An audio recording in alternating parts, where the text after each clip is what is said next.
ಮಳೆಯಿಂದಾಗಿ ಶಿರೂರು ಗುಡ್ಡ ಕುಸಿತದಿಂದಾಗಿ ಜವರಾಯ ಅಟ್ಟಹಾಸವನ್ನ ಮೆರೆದಿದ್ದಾನೆ. ಮಣ್ಣಿನಡಿ ಸಿಲುಕಿದಂತ ಬಾಲಕನ ಮೃತದೇಹ ಮತ್ತು ಚಾಲಕನ ಶವ ಪತ್ತೆಯಾಗಿದೆ. ಇದನ್ನು ನೋಡೋಣ ಮರಣ ಮಳೆ ನ್ಯೂಸ್ ಎಕ್ಸ್‌ಪ್ರೆಸ್‌ನಲ್ಲಿ. ಅಂಕೋಲಾದ ಶಿರೂರಿನಲ್ಲಿ ಗುಡ್ಡ ಕುಸಿತದಲ್ಲಿ ಸಾವನ್ನಪ್ಪಿರುವ ಜಗನ್ನಾಥ್ ನಾಯ್ಕರ್ ಮೃತದೇಹ ಇನ್ನೂ ಪತ್ತೆಯಾಗಿಲ್ಲ. ಮೂಲತಃ ಕುಮಟಾ ಬಾಡ ಹುಬ್ಬಣಗೇರಿಯ ಗ್ರಾಮದ ನಿವಾಸಿಯಾದ 61 ವರ್ಷದ ಜಗನ್ನಾಥ್ ಶೆಟ್ಟಿ ಮೃತದೇಹ ಪತ್ತೆಯಾಗದ ಕಾರಣ ಕುಟುಂಬದವರು ಆತಂಕಗೊಂಡಿದ್ದಾರೆ. ಶಿರೂರಿನಲ್ಲಿ ಸಣ್ಣ ಕ್ಯಾಂಟೀನ್ ಮಾಲೀಕರಾಗಿದ್ದ ಮೃತ ಲಕ್ಷ್ಮಣ ನಾಯ್ಕರ ಭಾವ ಜಗನ್ನಾಥ್ ಸದ್ಯ ಮೃತದೇಹ ಹುಡುಕುವಂತೆ ಕುಟುಂಬಸ್ಥರು ಜಿಲ್ಲಾಧಿಕಾರಿಗೆ ಮನವಿ ಮಾಡಿದ್ದಾರೆ.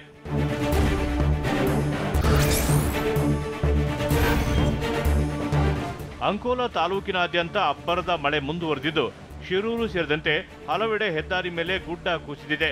ಹೀಗಾಗಿ ಎನ್ಡಿಆರ್ಎಫ್ ಸಿಬ್ಬಂದಿ ಮಣ್ಣು ತೆರವು ಮಾಡುತ್ತಿದ್ರು. ಆದರೆ ಕಾರ್ಯಾಚರಣೆಗೆ ಅಬ್ಬರದ ಮಳೆ ಅಡ್ಡಿಯಾಗಿದೆ. ಧಾರಾಕಾರ ಮಳೆಗೆ ಘಟನಾ ಸ್ಥಳದ ಸುತ್ತಲಿನ ಗುಡ್ಡ ಕುಸಿಯುವ ಹಂತದಲ್ಲಿದೆ.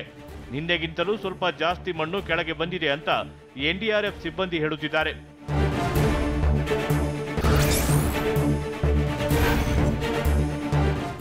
ಉತ್ತರ ಕನ್ನಡ ಜಿಲ್ಲೆಯಲ್ಲಿ ಮಳೆಯಿಂದಾಗಿ ಗುಡ್ಡ ಕುಸಿತ ಹೆಚ್ಚಾಗಿದೆ. ಬರ್ಗಿ ಗ್ರಾಮದ ರಾಷ್ಟ್ರೀಯ ಹೆದ್ದಾರಿ 66ರಲ್ಲಿ ಗುಡ್ಡ ಕುಸಿತ ಆಗಿದೆ. ಕುಮಟಾದ ಕಾರವಾರ ಸಂಪರ್ಕ ಕಲ್ಪಿಸುವ ಹೆದ್ದಾರಿಯಲ್ಲಿ ವಾಹನ ಸಂಚಾರ ಬಂದ್ ಆಗಿದೆ. ಹೆದ್ದಾರಿಯಲ್ಲಿ ಏಕಮುಖ ಸಂಚಾರಕ್ಕೆ ಮಾತ್ರ ಅವಕಾಶ ನೀಡಲಾಗಿದೆ. ಉತ್ತರ ಕನ್ನಡದ ಹೆದ್ದಾರಿಯಲ್ಲಿ ಸಂಚಾರವೇ ಭಯಾನಕ ಆಗಿದೆ.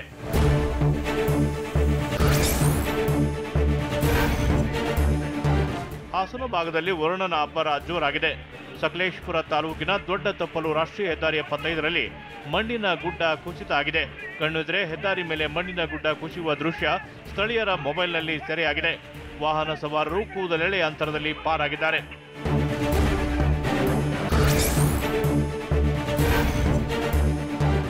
ಶಿರೂರು ಬಳಿ ರಾಷ್ಟ್ರೀಯ ಹೆದ್ದಾರಿ ಗುಡ್ಡ ಕುಸಿತದಿಂದ ಗಂಗಾವಳಿ ನದಿಯಲ್ಲಿ ಗ್ಯಾಸ್ ಟ್ಯಾಂಕರ್ ಉರುಳಿ ಬಿದ್ದಿತ್ತು. ಹೀಗಾಗಿ ಟ್ಯಾಂಕರ್ನಲ್ಲಿರುವ ಗ್ಯಾಸ್ ಶಿಫ್ಟ್ ಮಾಡಲು ಚಿಂತನೆ ನಡೆಸಿದೆ. ಗ್ಯಾಸ್ ಶಿಫ್ಟ್ ಮಾಡುವಾಗ ಸ್ಫೋಟ ಆಗುವ ಆತಂಕ ಇದ್ದು ಮುಂಜಾಗ್ರತಾ ಕ್ರಮವಾಗಿ ಜನರನ್ನ ಬೇರೆಡೆಗೆ ಸ್ಥಳಾಂತರ ಮಾಡಲಾಗಿದೆ. ಸಗಟಗೆರೆ ಗ್ರಾಮದವರೆಗೂ ಟ್ಯಾಂಕರ್ ಕೊಚ್ಚಿ ಬಂದಿದೆ.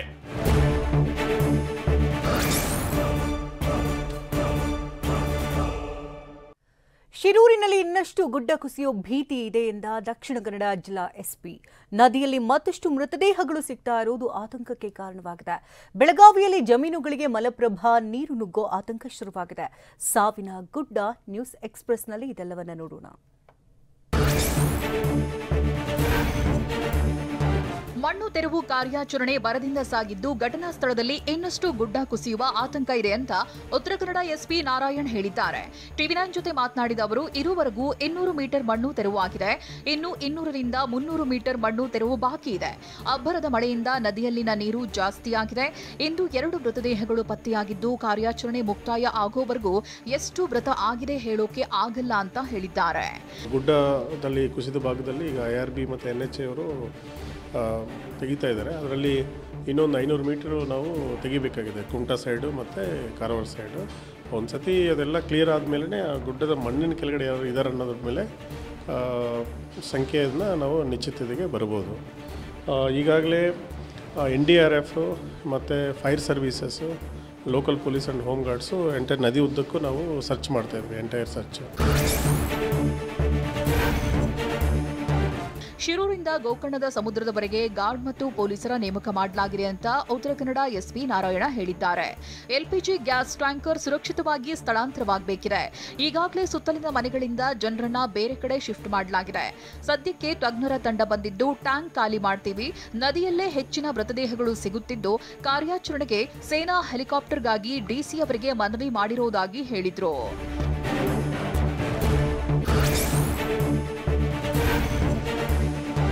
ಕೊಡಗು ಭಾಗದಲ್ಲಿ ಮಳೆ ಅಬ್ಬರಿಸುತ್ತಿದ್ದಾನೆ.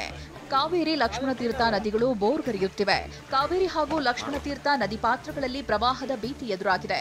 ದೋಣಿಕಡವು, ಹೊದವಾಡ, ಬೊಳಿವಾಣಿಯಲ್ಲಿ ಜನರು ಆತಂಕದಲ್ಲಿ ಕಾಲ ಕಳೆಯುತ್ತಿದ್ದಾರೆ.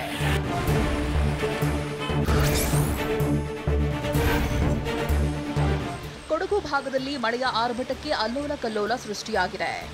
ಚೆರಿಯಪರಂಬು ಗ್ರಾಮದ ರಸ್ತೆಯು ಜಲಾವೃತವಾಗಿದ್ದು ವಾಹನ ಸಂಚಾರಕ್ಕೆ ಅಡಚಣೆಯಾಗಿದೆ. ನಾಪೋಕ್ಲು ಮತ್ತು ಮೂರ್ನಾಡು ಸಂಪರ್ಕ ಕಡಿತವಾಗಿದೆ. ಪ್ರವಾಹದ ನೀರಲ್ಲೇ ರಸ್ತೆ ದಾಟಲು ಸವಾರರು ಸಾಹಸ ಪಡುತ್ತಿದ್ದಾರೆ.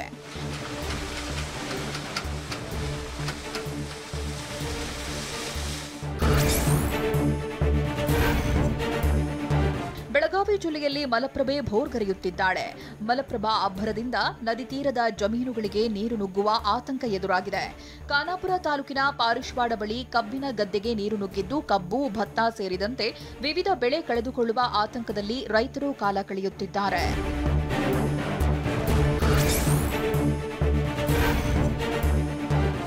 ಬೆಳಗಾವಿ ಜಿಲ್ಲೆಯ ಖಾನಾಪುರದಲ್ಲಿ ಪ್ರವಾಹ ಭೀತಿ ಎದುರಾಗಿದೆ. ಪಾರಿಶ್ವಾಡ ಹಾಗೂ ಹಿರೇಮುನವಳ್ಳಿ ಸಂಪರ್ಕ ಕಲ್ಪಿಸುವ ಸೇತುವೆ ಕಡಿತವಾಗಿದೆ. ಸೇತುವೆಯ ಮೇಲೆ ಪ್ರಾಣ ಕೈಯಲ್ಲಿ ಹಿಡಿದು ವಾಹನ ಸವಾರರು ಸಂಚರಿಸುತ್ತಿದ್ದಾರೆ. ಮಲಪ್ರಭಾ ನದಿಗೆ ಅಡ್ಡಲಾಗಿ 1968ರಲ್ಲಿ ಈ ಸೇತುವೆ ನಿರ್ಮಾಣ ಮಾಡಲಾಗಿದೆ.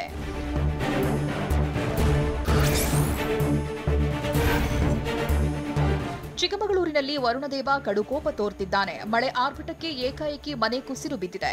ಮನೆಯಲ್ಲಿದ್ದ ಗೃಹೋಪಯೋಗಿ ವಸ್ತುಗಳು ಧ್ವಂಸವಾಗಿದೆ. ಮನೆಯ ಒಳಗಿದ್ದವರು ಹೊರಗೋಡಿ ಬಂದು ಪ್ರಾಣ ಉಳಿಸಿಕೊಂಡಿದ್ದಾರೆ. ಚಿಕ್ಕಮಗಳೂರು ತಾಲೂಕಿನ ಬಿಳೇಕಲ್ಲುವಿನಲ್ಲಿ ಘಟನೆ ನಡೆದಿದೆ. ಚಿಕ್ಕಮಗಳೂರಿನ ಹೊರವಲಯದಲ್ಲಿರುವಂತಹ ಬಿಳಿಕಲ್ಲು ಗ್ರಾಮದಲ್ಲಿ ನಾವಿದ್ದೇವೆ. ಈ ಬಿಳೆಕಲ್ಲು ಗ್ರಾಮದ ಮಂಜು ಶೆಟ್ಟಿ ಎಂಬುವರ ಮನೆ ಏನಿದೆ ಅದು ಏಕಾಏಕಿ ಧರೆಗೆ ಉರುಳಿ ಬಿದ್ದಿರುವಂಥದ್ದು. ಹಾಸನ ಜಿಲ್ಲೆ ಸಕಲೇಶಪುರ ತಾಲೂಕಿನ ಶಿರಾಡಿಘಾಟ್ನಲ್ಲಿ ಗುಡ್ಡ ಕುಸಿತವಾಗಿದೆ. ತಾತ್ಕಾಲಿಕವಾಗಿ ವಾಹನ ಸಂಚಾರ ಬಂದ್ ಮಾಡಲಾಗಿದೆ. ದೊಡ್ಡತಪ್ಪಲು ಬಳಿ ಗುಡ್ಡ ಕುಸಿತದಿಂದಾಗಿ ಸುಮಾರು 10 ಕಿಲೋಮೀಟರ್ ಟ್ರಾಫಿಕ್ ಜಾಮ್ ಉಂಟಾಗಿದೆ. ಕಂದಲಿ ಗ್ರಾಮದ ಬಳಿಯೇ ಪೊಲೀಸರು ವಾಹನಗಳನ್ನು ತಡೆಯುತ್ತಿದ್ದಾರೆ.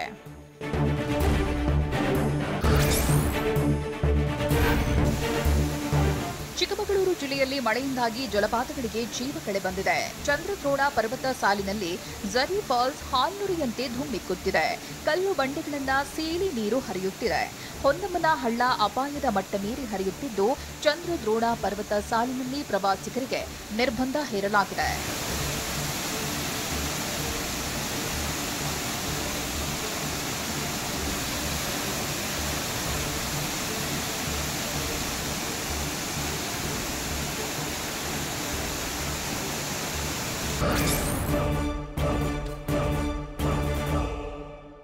ವರುಣನ ಅಬ್ಬರಕ್ಕೆ ಮುಳುಗಡೆ ಹಂತ ತಲುಪಿದ ಸುತ್ತೂರು ಸೇತುವೆ. ನಂಜನಗೂಡು ಜಲಾವೃತವಾಗಿದ್ದು ಸ್ನಾನಘಟ್ಟ ಮುಳುಗಡೆಯಾಗಿದೆ. ದೆಹಲಿಯಲ್ಲೂ ಮಳೆ ಅಬ್ಬರ, ಟ್ರಾಫಿಕ್ ಜಾಮ್ ಉಂಟಾಗಿದೆ. ಇದನ್ನು ನೋಡೋಣ ವರುಣ ಆರ್ಭಟ ನ್ಯೂಸ್ ಎಕ್ಸ್‌ಪ್ರೆಸ್‌ನಲ್ಲಿ. ಕಬಿನಿ ಜಲಾಶಯದಿಂದ ಭಾರೀ ಪ್ರಮಾಣದ ನೀರು ಬಿಡುಗಡೆಯಾಗಿದ್ದು ಅಪಾಯದ ಮಟ್ಟ ಮೀರಿ ಕಪಿಲಾ ನದಿ ಹರಿಯುತ್ತಿದೆ. ಮೈಸೂರು ಜಿಲ್ಲೆ ನಂಜನಗೂಡಿನಲ್ಲಿ ದೇಗುಲ ಸೇರಿ ಇತರೆ ಪ್ರದೇಶಗಳು ಜಲಾವೃತಗೊಂಡಿವೆ. ದೇವಸ್ಥಾನಕ್ಕೆ ಹೋಗುವ ದಾರಿ ಸಂಪೂರ್ಣ ಮುಳುಗಡೆಯಾಗಿದೆ. ಕಪಿಲಾ ನದಿಯ ಸ್ನಾನಘಟ್ಟ, ಅಂಗಡಿಗಳು ಜಲಾವೃತವಾಗಿದ್ದು ಸ್ನಾನಘಟ್ಟದಲ್ಲಿ ಭಕ್ತರ ಸ್ನಾನ ಮಾಡುವುದು ಮತ್ತು ಅಂಗಡಿಗಳಲ್ಲಿ ವ್ಯಾಪಾರ ನಡೆಸಲು ತಾತ್ಕಾಲಿಕ ನಿರ್ಬಂಧ ವಿಧಿಸಲಾಗಿದೆ.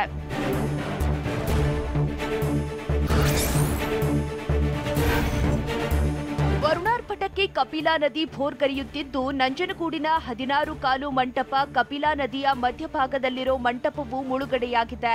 30 ರಿಂದ 32 ಅಡಿಗಳಷ್ಟು ಎತ್ತರವಿರೋ ಮಂಟಪ ಇದಾಗಿದ್ದು ನಿನ್ನೆ ಅರ್ಧದಷ್ಟು ತುಂಬಿದ್ದ 16 ಕಾಲು ಮಂಟಪ ಇಂದು 75% ಮುಳುಗಡೆಯಾಗಿದೆ.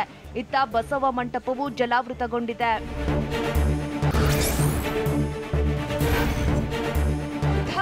ಮಳೆಯಿಂದಾಗಿ ಕಪಿಲಾ ನದಿ ಅಪಾಯದ ಮಟ್ಟ ಮೀರಿ ಹರಿಯುತ್ತಿದೆ. ಕಪಿಲಾ ನದಿ ತೀರದಲ್ಲಿರೋ ಪರಶುರಾಮನಿಗೂ ಜಲಕಂಟಕ ಎದುರಾಗಿದೆ.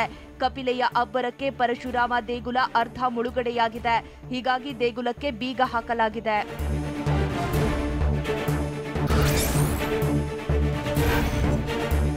ಕಬಿನಿ ಜಲಾಶಯದಿಂದ ಭಾರೀ ಪ್ರಮಾಣದ ನೀರು ಹೊರಬರ್ತಿದ್ದು ನಂಜನಗೂಡು ಭಾಗದಲ್ಲಿ ಪ್ರವಾಹ ಭೀತಿ ಉಂಟಾಗಿದೆ. ಸುತ್ತೂರು ಸೇತುವೆ ಮುಳುಗಡೆ ಹಂತ ತಲುಪಿದೆ. ಸುತ್ತೂರು ಕ್ಷೇತ್ರಕ್ಕೆ ಸಂಪರ್ಕ ಕಲ್ಪಿಸುವ ರಸ್ತೆಯ ಸೇತುವೆಯ ತಳಭಾಗ ತಲುಪಿದೆ.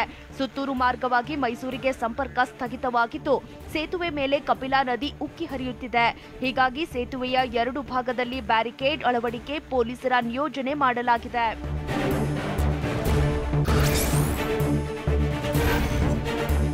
ಕೊಡಗು ಜಿಲ್ಲೆಯಾದ್ಯಂತ ಮಳೆಯ ಅಬ್ಬರ ಮುಂದುವರೆದಿದ್ದು ಭಾಗಮಂಡಲದ ಭಗಂಡೇಶ್ವರ ದೇಗುಲದ ಆವರಣಕ್ಕೆ ಕಾವೇರಿ ನೀರು ನುಗ್ಗಿದೆ.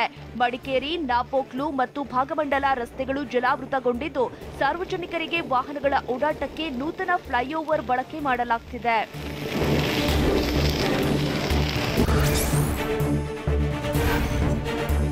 ವಾಣಿಜ್ಯ ನಗರಿ ಮುಂಬೈನಲ್ಲಿ ಮಳೆ ಆರ್ಭಟ ಮುಂದುವರೆದಿದೆ.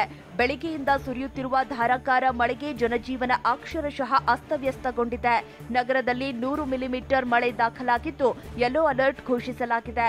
ಕೋಲಾಬ ಕರಾವಳಿಯಲ್ಲಿ 101 ಮಿಲಿಮೀಟರ್ ಮಳೆಯಾಗಿದ್ದು ಸ್ಯಾಂಟ್ ಕ್ರೂಸ್ ಕೇಂದ್ರದಲ್ಲಿ 50 ಮಿಲಿಮೀಟರ್ ಮಳೆ ಸುರಿದಿದೆ.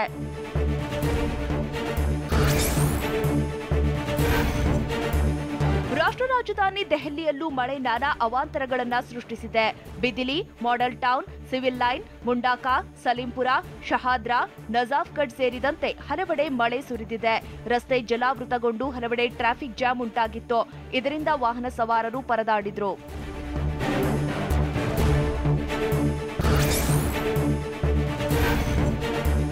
ಕೇರಳದ ಕಣ್ಣೂರು ಜಿಲ್ಲೆಯ ಅಂಜರಕಂಡಿಯಲ್ಲಿ ವಿದ್ಯಾರ್ಥಿನಿ ಸ್ವಲ್ಪದ್ರಲ್ಲೇ ಬಚಾವಾಗಿದ್ದಾಳೆ.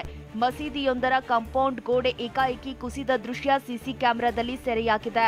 ಕಾಂಪೌಂಡ್ ಬೀಳ್ತಿದ್ದಂತೆ ಎಚ್ಚೆತ್ತ ವಿದ್ಯಾರ್ಥಿನಿ ಪಕ್ಕಕ್ಕೆ ಓಡಿತು ಪ್ರಾಣಾಪಾಯದಿಂದ ಪಾರಾಗಿದ್ದಾಳೆ. ಸತತವಾಗಿ ಸುರಿಯುತ್ತಿರುವ ಮಳೆಯಿಂದ ಹಲವು ಪ್ರದೇಶಗಳು ಜಲಾವೃತಗೊಂಡಿವೆ.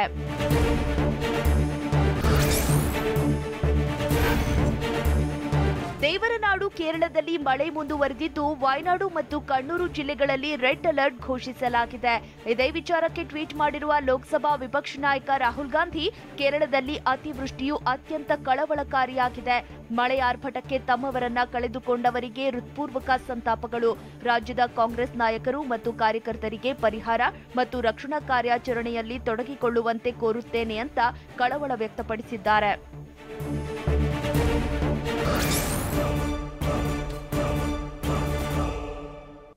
ವಿಧಾನಸಭಾ ಕಲಾಪಕ್ಕೆ ಗೈರಾದ ಸಚಿವರು, ಸ್ಪೀಕರ್ ಯುಟಿ ಖಾದರ್ ಮತ್ತು ವಿಪಕ್ಷ ನಾಯಕರು ಆಕ್ರೋಶ. ಸದನದಲ್ಲಿ ವಾಲ್ಮೀಕಿ ಹಗರಣದ ಕದನ ಜೋರಾಗಿತ್ತು. ಇದೆಲ್ಲವನ್ನ ನೋಡೋಣ ಸದನ ಸಂಘರ್ಷ ನ್ಯೂಸ್ ಎಕ್ಸ್‌ಪ್ರೆಸ್‌ನಲ್ಲಿ. ವಿಧಾನಸಭೆ ಕಲಾಪಕ್ಕೆ ಸಚಿವರು ಗೈರಾಗಿದ್ದಕ್ಕೆ ಆಡಳಿತ ವಿಪಕ್ಷಗಳ ನಡುವೆ ಜಟಾಪಟಿ ನಡೆದಿದೆ. ಸಚಿವರು ಗೈರಾಗಿದ್ದಕ್ಕೆ ವಿಪಕ್ಷ ನಾಯಕ ಆರ್ ಅಶೋಕ್ ಆಕ್ರೋಶವನ್ನು ಹೊರಹಾಕಿದ್ರು. ಸಚಿವರಿಗೆ ಯಾವುದೇ ಜವಾಬ್ದಾರಿ ಇಲ್ಲ, ಆಡಳಿತ ಪಕ್ಷಕ್ಕೆ ಏನು ಕಷ್ಟ ಎಂದು ಗುಡುಗಿದ್ರು. ಸಚಿವರ ಗೈರಿಗೆ ಪ್ರತಿಭಟಿಸಿ ಸದನದಿಂದ ಬಿಜೆಪಿ ಶಾಸಕರು ಹೊರ ನಡೆದರು. ನಾನೊಬ್ಬನೇ ಅಂತ ಈಶ್ವರ ಕೂತಿದ್ದಾರೆ. ಅದರಿಂದ ಸರಿ ಅಲ್ಲ, ಇದು ಒಳ್ಳೆಯದಲ್ಲ. ಸಚಿವರು ಸದನಕ್ಕೆ ಗೈರಾಗಿದ್ದಕ್ಕೆ ಸ್ಪೀಕರ್ ಯುಟಿ ಖಾದರ್ ಗರಂ ಆಗಿದ್ದಾರೆ. ವಿಪಕ್ಷ ಸದಸ್ಯರು ಹೊರನಡೆದ ಬಳಿಕ ಕಾಂಗ್ರೆಸ್ ಸದಸ್ಯರು ಮಾತನಾಡಿದ್ರು. ನೀವು ಮನೆ ಕಾಂಪೌಂಡ್ನಲ್ಲಿ ಮಾತಾಡ್ತಿದ್ದೀರಾ, ಅಸೆಂಬ್ಲಿಯಲ್ಲಿದ್ದೀರಾ ಎಂದು ಆಡಳಿತ ಪಕ್ಷದ ಶಾಸಕರಿಗೆ ವಿಧಾನಸಭೆ ಸ್ಪೀಕರ್ ಯುಟಿ ಖಾದರ್ ಗದರಿದ್ರು. ಮಂತ್ರಿಗಳೇ ಸದನಕ್ಕೆ ಬಾರದೆ ಕೆಟ್ಟ ಹೆಸರು ತರುತ್ತಾರೆ ಎಂದು ಸ್ಪೀಕರ್ ಗರಂ ಆದ್ರು. ಸತತವಾಗಿ ಇದರ ಬಗ್ಗೆ ನಾವು ಅವಕಾಶ ಕೊಡ್ತಾ ಇವತ್ತು ಬಂದಿದ್ದೇವೆ. ಮತ್ತು ಕೂಡ ಸರ್ಕಾರವೇ ಮಂತ್ರಿಗಳು ಅದು ಲೇಟಾಗಿ ಬರೋದಂತ ಹೇಳಿದರೆ ಅದಕ್ಕೆ ನಾವು ಯಾವುದನ್ನು ಕೂಡ ನಾವು ಸರಿ ಅಂತ ಹೇಳಲಿಕ್ಕೆ ಆಗುವುದೇ ಇಲ್ಲ, ಅಥವಾ ನಾವು ಪ್ರತಿಪಾದಿಸಲಿಕ್ಕೆ ಕೂಡ ಆಗುವುದಿಲ್ಲ. ಆದ ಕಾರಣ ನಾನು ಹೇಳೋದು ನಿಮಗೆ ಸರ್ಕಾರಕ್ಕೆ ಇಷ್ಟೇ, ಎಲ್ಲ ಮಂತ್ರಿಗಳು ಕರೆಕ್ಟಾಗಿ ಟೈಮ್ ಬಂದರೆ ಎಲ್ಲ ಶಾಸಕರು ಕರೆಕ್ಟಾಗಿ ಟೈಮ್ಗೆ ಬರ್ತಾರೆ. ಮಂತ್ರಿಗಳು ಹೋಗಿ ಆಫೀಸಲ್ಲಿ ಇದ್ದೀರಿ ಮೀಟಿಂಗ್ ಅಂತ ಹೇಳಿದರೆ ಆ ಮಂತ್ರಿಗಳು ಮತ್ತು ಅಧಿಕಾರ ಹುಡುಕಿಕೊಂಡು ಶಾಸಕರು ಕ್ಷೇತ್ರ ಜನರನ್ನು ಕರ್ಕೊಂಡು ಅಲ್ಲಿಗೆ ಬರ್ತಾರೆ. ಸಿಎಂ ಸದನಕ್ಕೆ ಬರ್ತಿದ್ದಂತೆ ಬಿಜೆಪಿ ಕಾಂಗ್ರೆಸ್ಸಿಗರ ನಡುವೆ ಸದನದಲ್ಲಿ ಗದ್ದಲ ಶುರುವಾಯಿತು. ಸ್ಪೀಕರ್ ಮಾತಿಗೂ ಮಣಿಯದೆ ಸದಸ್ಯರು ಕೂಗಾಡಿದ್ರು. ವಾಲ್ಮೀಕಿ ಅಭಿವೃದ್ಧಿ ನಿಗಮದ ಅಕ್ರಮ ಚರ್ಚೆ ವೇಳೆ ಗದ್ದಲ ನಡೆಯಿತು. ಸಿಎಂ ಸಿದ್ದರಾಮಯ್ಯ ಮತ್ತು ಅಶ್ವಥ್ ನಾರಾಯಣ ನಡುವೆ ಜಟಾಪಟಿ ನಡೆಯಿತು. ಬಿಜೆಪಿಯವರಿಂದ ಸಾಮಾಜಿಕ ನ್ಯಾಯ ಸಾಧ್ಯವಿಲ್ಲ ಅಂತ ಸಿಎಂ ಗುಡುಗಿದ್ರು. ಇದಕ್ಕೆ ಎದ್ದು ನಿಂತ ಅಶ್ವಥ್ ನಾರಾಯಣ್ ಏರು ಧ್ವನಿಗಳಿಗೆ ವಾಗ್ದಾಳಿ ನಡೆಸಿದ್ರು. ಅಲ್ಲದೆ ಪೇ ಸಿಎಂ 100% ಸಿಎಂ ಅಂತ ಬಿಜೆಪಿ ಶಾಸಕರು ಘೋಷಣೆ ಕೂಗಿದ್ರು.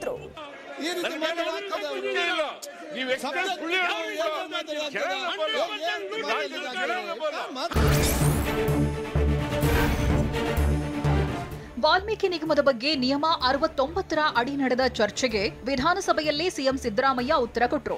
ಚಂದ್ರಶೇಖರನ್ ಪತ್ನಿ ದೂರು ದಾಖಲಿಸಿದ ಬಳಿಕ ತನಿಖೆ ಆರಂಭವಾಗಿದ್ದು, ಯೂನಿಯನ್ ಬ್ಯಾಂಕ್ನ ನಿತೀಶ್ ರಂಜನ್ ಕೇಸ್ನ ಆರೋಪಿಯಾಗಿದ್ದಾರೆ. ಡೆತ್ ನೋಟ್ನಲ್ಲಿ ಪದ್ಮನಾಭ, ಪರಶುರಾಮ, ಸುಚಿಸ್ಮಿತಾ ಹೆಸರು ಉಲ್ಲೇಖವಾಗಿದೆ. ಚಂದ್ರಶೇಖರನ್ ಡೆತ್ ನೋಟ್ನಲ್ಲಿ ಮಿನಿಸ್ಟರ್ ಹೆಸರು ಬರೆದಿಲ್ಲ, ಕೇವಲ ಮೌಖಿಕವಾಗಿ ಸಚಿವರು ಸೂಚನೆ ನೀಡಿದ್ದಾರೆ ಅಂತ ಸಿಎಂ ಮೋದಿ ಹೇಳಿದ್ರು.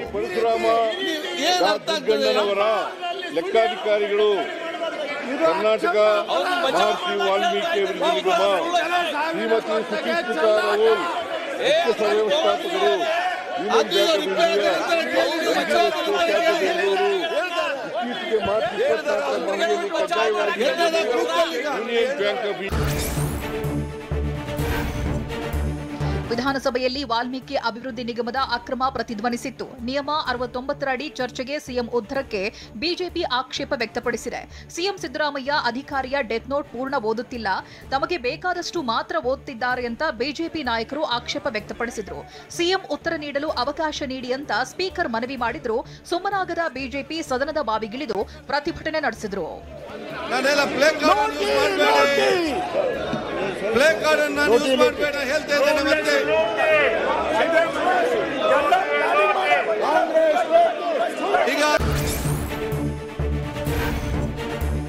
ವಾಲ್ಮೀಕಿ ಅಭಿವೃದ್ಧಿ ನಿಗಮದ ಹಣ ಅಕ್ರಮ ವರ್ಗಾವಣೆ ಪ್ರಕರಣಕ್ಕೆ ಸಂಬಂಧಿಸಿ ಬಿಜೆಪಿ ನಾಯಕರು ಬೀದಿಗಿಳಿದಿದ್ದಾರೆ. ಬೆಂಗಳೂರಿನ ಫ್ರೀಡಂ ಪಾರ್ಕ್ನಲ್ಲಿ ಸರ್ಕಾರದ ವಿರುದ್ಧ ಮುಗಿಬಿದ್ದಿದ್ದಾರೆ. ಬಿಜೆಪಿಯ ಹಾಲಿ ಮಾಜಿ ಶಾಸಕರು ಸೇರಿದಂತೆ ಮುಖಂಡರು ಪ್ರತಿಭಟನೆಯಲ್ಲಿ ಭಾಗಿಯಾಗಿದ್ದು ಮೆರವಣಿಗೆ ಮೂಲಕ ವಿಧಾನಸೌಧಕ್ಕೆ ಮುತ್ತಿಗೆ ಹಾಕಲಿದ್ದಾರೆ.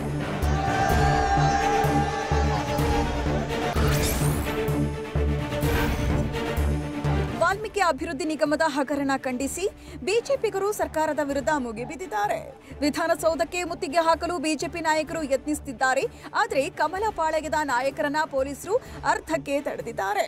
ರಸ್ತೆಗೆ ಅಡ್ಡಲಾಗಿ ಬ್ಯಾರಿಕೇಡ್ ಅಳವಡಿಸಿದ್ದಾರೆ. ಬ್ಯಾರಿಕೇಡ್ ಹತ್ತಿ ಹೋಗಲು ಯತ್ನಿಸಿದ ವಿಜಯೇಂದ್ರ ಸೇರಿ ಹಲವು ಬಿಜೆಪಿ ನಾಯಕರನ್ನ ಪೊಲೀಸರು ವಶಕ್ಕೆ ಪಡೆದಿದ್ದಾರೆ.